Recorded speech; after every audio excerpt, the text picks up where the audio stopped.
tua yang mengalami inklusi gitu kan, karena kan itu anak inklusi itu kan ada berbagai macam karakternya, ada yang diam aja, ada yang aktif, ada yang mau mengikuti pembelajaran, ada yang tidak, hanya asik dengan dunianya sendiri. Walaupun sudah kita arahkan, ini loh sudah masuk di jam pembelajaran atau di KBM, tapi dia asik dengan dunianya sendiri, hanya menggambar, menulis, bahkan gak jelas apa yang dia buat tuh di satu buku tulis itu hanya coretan-coretan lingkaran-lingkaran aja, atau mungkin dia nulis menyusun kalimat tapi tidak bisa dibaca. Jadi yang mau diobrolin tentang anak inklusi ya? Iya, betul. Penanganan anak inklusi. Iya, betul. Jadi di kelas ibu itu ada beberapa anak inklusi, Iya. seperti itu. Di kelas kebetulan ada 2 anak inklusi, yang satu laki-laki dan yang satu perempuan. Kalau yang laki-laki aktif masih bisa diarahkan, tetapi dia juga nggak bisa apa-apa, nggak bisa baca, pengenalan huruf pun juga nggak bisa, karena menurut cerita dari ibunya itu faktor genetik juga, karena kakak-kakaknya sudah mulai bisa baca itu di saat kelas 5 SD, sedangkan anak inklusi yang ada di kelas saya itu siswa kelas 3 SD. Jadi saya sudah membimbingnya dan mengarahkannya untuk mengenal huruf dua kata,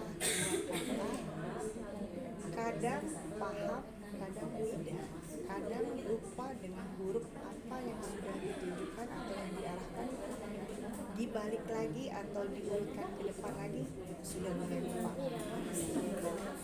Jadi masalahnya itu ya, bagaimana kedua anak yang berbeda ini, dua anak inklusi berbeda ini bisa mengikuti pelajaran. Nah, oke, menurut Ice, kira-kira saat apa sih mereka itu bisa mengikuti pelajaran?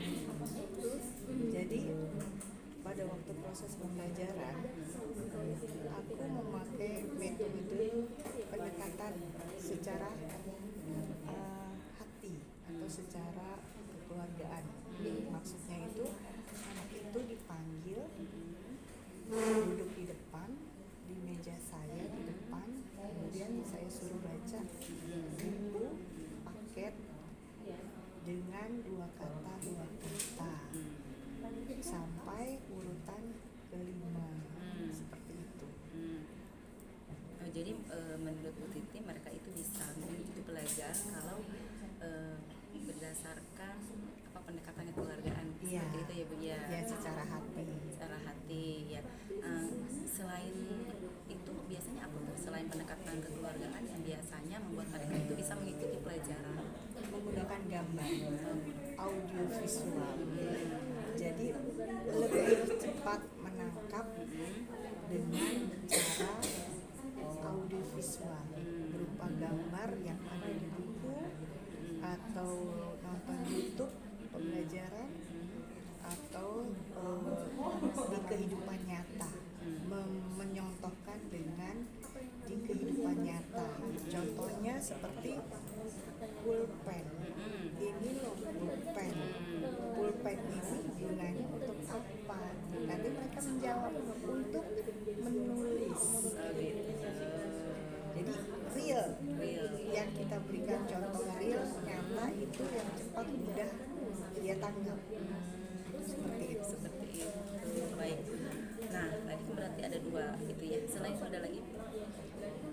Selain pendekatan keluarga, ada audio visual bentuk real nyata ya sesuai kehidupan mereka, apalagi mungkin lebih ke orang tua ya, konsultasi juga dengan orang tua ya, pendekatan pendekatan ke orang tua, kenapa anak ini bisa dikatakan sebagai anak inklusi gitu kan.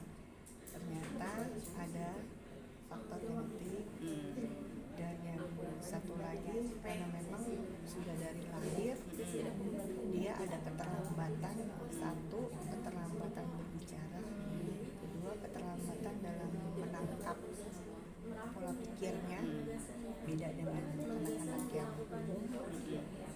Jadi lebih ke tiga faktor itu ya, pendekatan hati melalui proses pembelajaran yang real, yang nyata, kemudian dengan konsultasi ke orang tua. Oh gitu, baik, bagus sekali ya Bu ya itu sebenarnya. Nah ke depan kira-kira nih rencana Ibu apa nih untuk menjadikan mereka bisa mengikuti pelajaran berdasarkan apa yang Ibu tadi katakan. Rencana Ibu apa?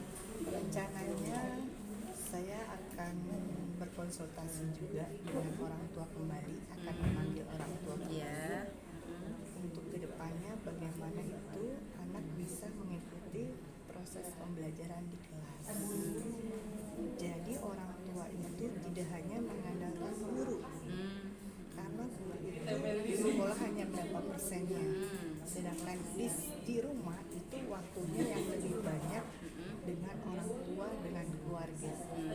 Jadi harapan saya itu keluarga itu lebih mendukung di dalam proses pembelajaran di rumah, terutama bisa dengan melalui gambar atau video pembelajaran, atau dengan dia menonton TV dengan film-film kartun, itu akan lebih mudah untuk menyerap anak bisa dalam berpola pikir lebih cerdas lagi, lebih baik lagi ke depannya.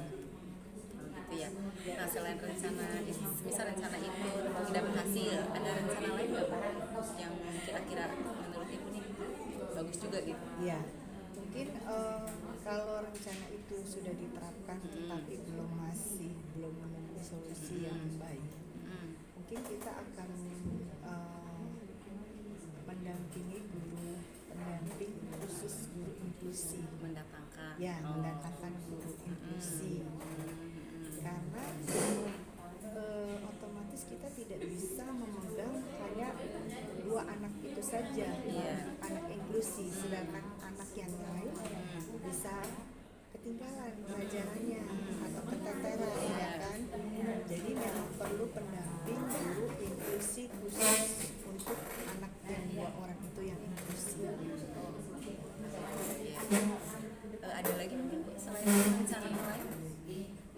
Yang mungkin lebih sering lagi ya orang tua untuk berkonsultasi dengan guru, dan guru juga akan lebih sering lagi berkonsultasi dengan orang tua, mengetahui perkembangan siswa tersebut sudah sampai sejauh mana yang sudah kita lakukan secara bersama-sama, bekerja sama untuk kemajuan siswa tersebut.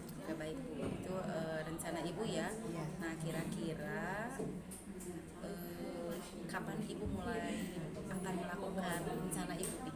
Oke, saya akan secepatnya melakukan rencana proses kegiatan belajar kepada anak yang inklusi. Itu kita mulai di awal pembelajaran ya, di awal tahun pelajaran baru ya, di awal tahun pelajaran baru, karena dengan tentunya dengan metode baru, dengan teknik yang baru, dan dengan cara pendekatan yang baru. Baik, bagus sekali nih Bu ya. Saya tunggu rencana aksi Ibu dilaksanakan. Saya juga pengen dengar nanti mungkin sebulan kemudian ya Bu, kita ketemu lagi, kita ngobrol lagi bagaimana progres rencana yang sudah Ibu laksanakan itu, apakah ada kemajuan atau tidak. Ya, nanti akan saya hubungi kembali sampai bulan berikutnya untuk perkembangan 2 siswa yang inklusi itu. Baik, Bu Cici, terima kasih obrolannya. Sama-sama. Sampai ketemu di sebulan. Sama-sama.